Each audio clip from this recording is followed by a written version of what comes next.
Hello friends, let us understand what is meant by causal system and non-causal system along with numericals. Let us begin.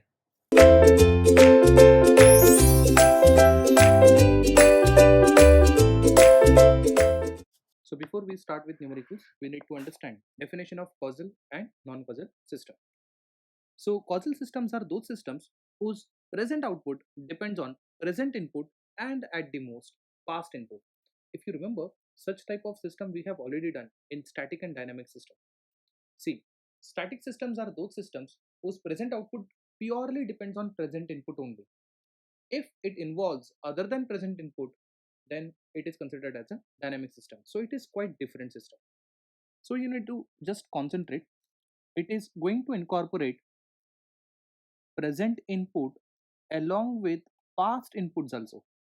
So with presence of only present input along with past inputs, it is a causal system. In case if it is involving inputs which are other than present or past, then of course it becomes future inputs, right? Then those systems are called as non-causal system. And you know that in real time we cannot have system other than virtual systems, like I said before in the last video as a recorded lecture, where when you are watching a video which is a recorded one, you can see future things just by fast forwarding it. So virtual systems can be non-causal, but again, real-time systems cannot be non-causal. Therefore, it is said that non-causal systems are not practically realizable systems. So all practically realizable systems are called as causal systems. So let's see. Causal systems are those systems where present output depends on present input and at the most past inputs. Whereas non-causal systems are those systems where present output depends on future input. So let's see with examples. So I'll rewrite that equation here. Y of t is equal to twice of x of minus t. So for example, let's say t equal to 0. Then it becomes y of 1, which is equal to twice of x of minus 1. So I'm sure now it is quite clear. Whenever I say t equal to 0, then of course t has to be 0 here. So it would be y of 0. Again, it would be x of 0 only. Okay, corrected it. So y of 0 means y of t at t equal to 0. Since I'm talking about t equal to 0, therefore t equal to 0 becomes a present time. So at present time, y of 0 is called as present output, and x of 0 is x of t at t equal to 0. Therefore, it can be considered as present input. So far, there is no problem because present output depends on present input. Now, for example, if I take t equal to positive 1, then just substitute t equal to 1 in the above expression. So y of 1 is equal to twice of x of minus 1. Am I right? So y of 1 means y of t at t equal to 1. When I say t equal to 1, then t equal to 1 becomes a present time. So y of 1 becomes present output. So this is a present output. Then what is x of minus 1? See, x of minus 1 means x of t at t equal to minus 1.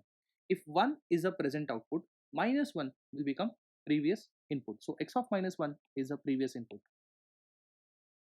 Again, we have no problem because present output is depending on previous input and present output depending on present input.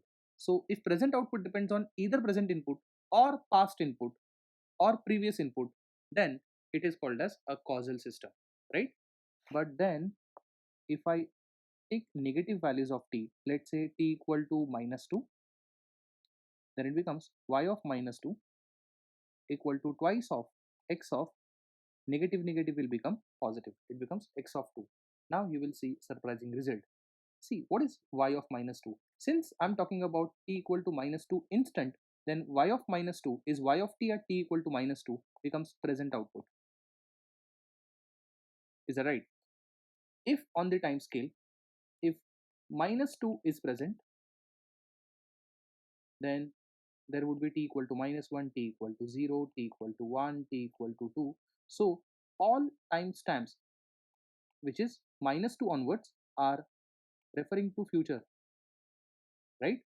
Therefore, x of 2 means x of t at t equal to positive 2 becomes future input. So since present output is a function of future input, now I cannot say it is a causal system. Therefore, example number 1 refers to non-causal system, right? Now, again, student asked me doubt, sir, for first two examples, it is proving that it is a causal system. Only one example here says it is a non-causal system. So let me again tell you that let's say there are 100 cases which says it is a causal system, but even for one case, if you found it non-causal system, then the conclusion is it is a non-causal system. Because for causal system, so for all possible values of t, okay, it should always prove that present output is only function of present input or at the most past input. So past inputs are also allowed. If you remember static systems, present output depends on present input only. Therefore, I can say that all static systems can be considered as causal system. I repeat, all static systems are considered to be causal system, but vice versa is not true. All causal systems cannot be considered as static system because causal system also allows previous inputs also or past inputs also, which is which is not allowed by static system. Let us start with next example where it says y of n is equal to x of an. Now value of a is not given to me, so let me consider a greater than 1 here. Let's say a equal to 2. So in that case equation will become y of n is equal to x of twice of n, right? So at n equal to 1, it will become like this: y of 1 will be x of 2, right? Now what is meant by y of 1? See, y of 1 means y of n at n equal to 1, and since we are talking about n equal to 1, n equal to 1 becomes a present state or present time. Therefore y of 1 being y of n at n equal to 1 becomes present output, whereas x of 2 means input x of n at n equal to 2, and of course it becomes a future input. So with this example only, it is quite clear that this is a non-causal system, right? In case if a is greater than 1, it refers to it is a non-causal system. Now let's say we are having a value equal to 1. If a value equal to 1, then equation will become y of n equal to x of n. Then at n equal to 0, y of 0 will be x of 0. So here we can say that present output is a function of present input. You can take any example. Let's say n equal to 3, it becomes y of 3 equal to x of 3. Again, as you can see, present output is a function of present input only because n equal to 3 becomes a current instant now. So we can say that it is purely causal system. Am I right? In fact, you can also say y of n equal to x of n as static system. So this is 100% a causal system. So can you see it depends upon the value of a here, right? The value of a between 0 and 1. Let a equal to half. Then I can say y of n is equal to x of n by 2. Is that right? So let us assume n equal to 4. Then y of 4 will be function of x of 2. Is that right? So what is meant by y of 4? Y of 4 means y of n at n equal to 4. Therefore, this is a present output, right? It's a present output. Am I right? And x of 2 becomes what? Of course, it is a past input because it is x of n at n equal to 2. So as you can see, whatever input instant you apply here, okay, or whatever time scale you put it over here it becomes half, right? So the first impression is that the present output is always function of past input. But let me try something else.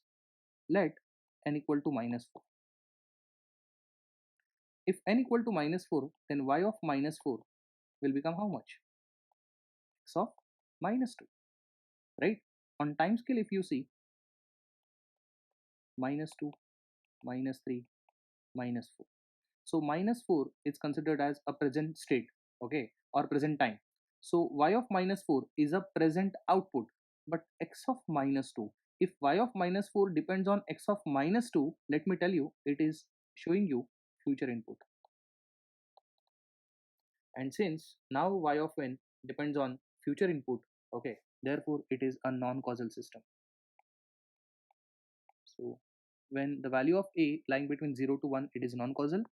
For a equal to 1, it is always causal, and for a greater than 1, it is non-causal, right? So again, it depends on the value of a. Let's go to the next example. So with this, now we have completed causal and non-causal system. Thank you.